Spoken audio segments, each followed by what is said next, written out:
3-4 А там люди есть? Да, Поднимай на состав.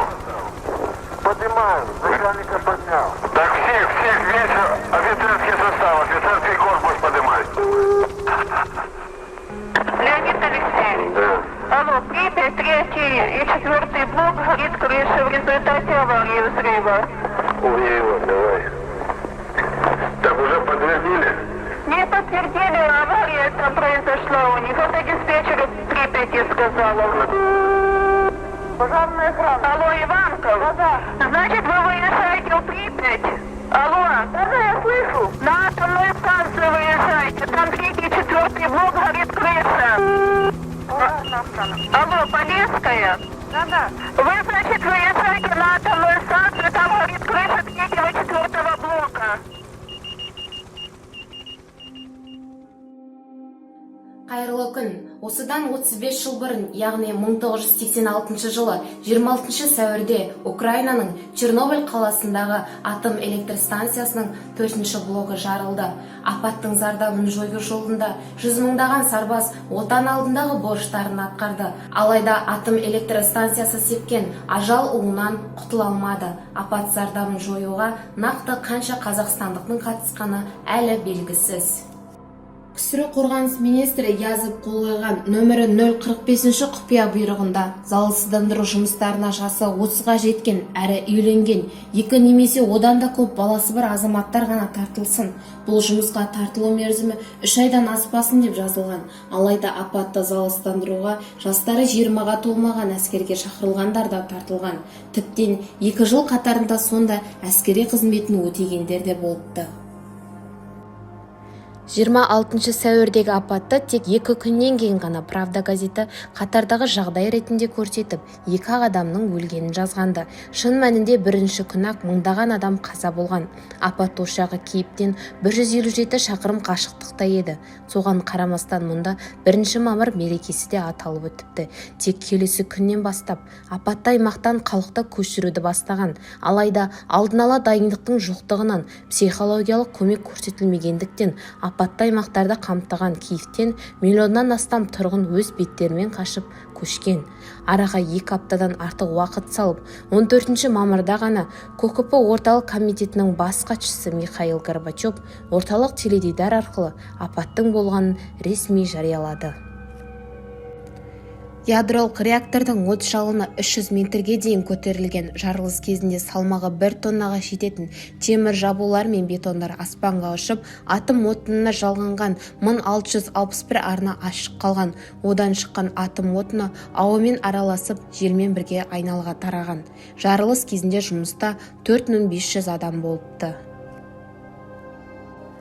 Аталған 4-ші блоктағы өртті өшіруге 8 күн кеткен. Апаттың алғашқы күні 80 адам қаза болып, зардабынан 2000-нан астам адам ауруханада көз жұмған. 30 шақырымдық апат аймағында 125 мыңға жуық адам болды. Апаттан кейін жарылған 4-ші блоктың реакторынан небәрі 8 минутта шыққан 140 тонна радиоактивті отын ауаға тарап, оның зияны ақш-тың Хиросима мен Нагасаки қалаларына тастаған 2 атом бомбасының қуатына тең болды. Олы сәуле шабуылы Украинаның, Белоруссияның, Ресейдің көптеген облыстарына толығымен тараған. Радиоактивті отынның тозаңы 160 мың шақырым аумаққа жайылып, 17 миллион халықты улаған. Апатты аймаққа КСР-ның 11 облысы кірген. 1995 жылғы Біріккен ұлттар ұйымының арнайы есебі бойынша 9 миллион адам зардап шеккен. Оның 4 миллионы 14 жасқа толмаған балалар. Бүгінгі таңда апат зардабынан қаза тапқандардың саны 320 мыңнан асты. 2000 жылы 5 маусымда Украина президенті Леонид Кучма Чернобыль атом электр станциясының ресми жабылғанын жариялады. Алайда тоқтатылған реакторлар мен ядролық отындарды бір жайлы ету үшін өте үлкен қаржы мен күш керек екені белгілі. Центральное событие сегодняшнего дня. Но многие считают, что это центральное событие из столетия. В 13:17 отключен 3-й энергоблок Чернобыльской атомной станции.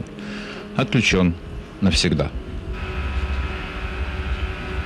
Прошу генерального директора ЧАЕС доповісти про готовність остаточної зупинки третьего энергоблоку Чернобыльской атомной станции.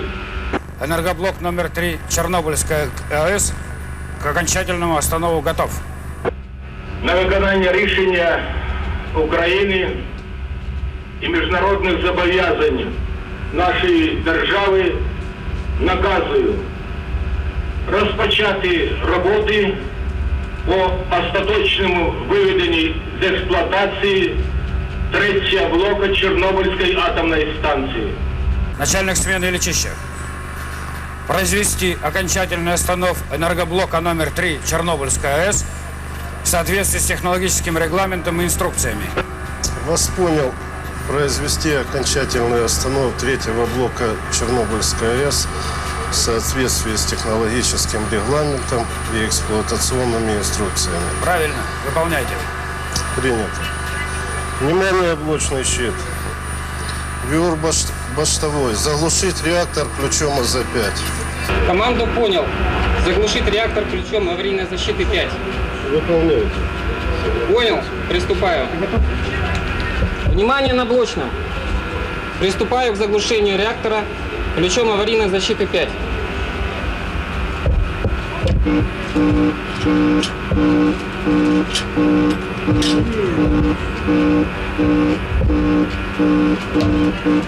Есть режим АЗ-5. Все стержни идут в зону. Қазір Чернобыль апатты алаңында түрлі аң көп, туристер де көптеп барады. Мұнда әлі балаларын таза аймаққа жіберіп, өздері кетпей қалған қарттар тұрады. Олардың өз өмірі мен шаруашылықтары да бар. Қазір Чернобыль ардагерлері де Ұлы Отан соғысы ардагерлерімен қатар жеңілдіктерге ие болып жәрдемақылар алады. Қазақстанның әр облысында Чернобыль апаты құрбандарына ескерткіш қойылды. Ал Ұлытау жезқазған өңірінен Чернобыль апатын залалсыздандыруға 378 адам қатысты.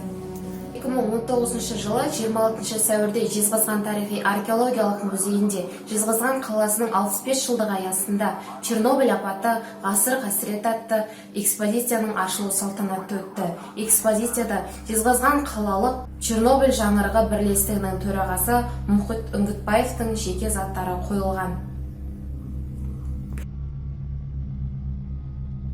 Чернобыль жаңғырығы күллі адамзаттың қасіретіне айналды. Бұл келтірген залалы мен салдары жөнінен 20 ғасырдағы ең ірі радиациялық апат. Мұндай зардабы көп оқыс оқиғалар енді қайталанбаса екен деп тілейміз. Батыл сарбаздарымыз тек ел тыныштығын күзетсін. Сау саламатта болыңыздар.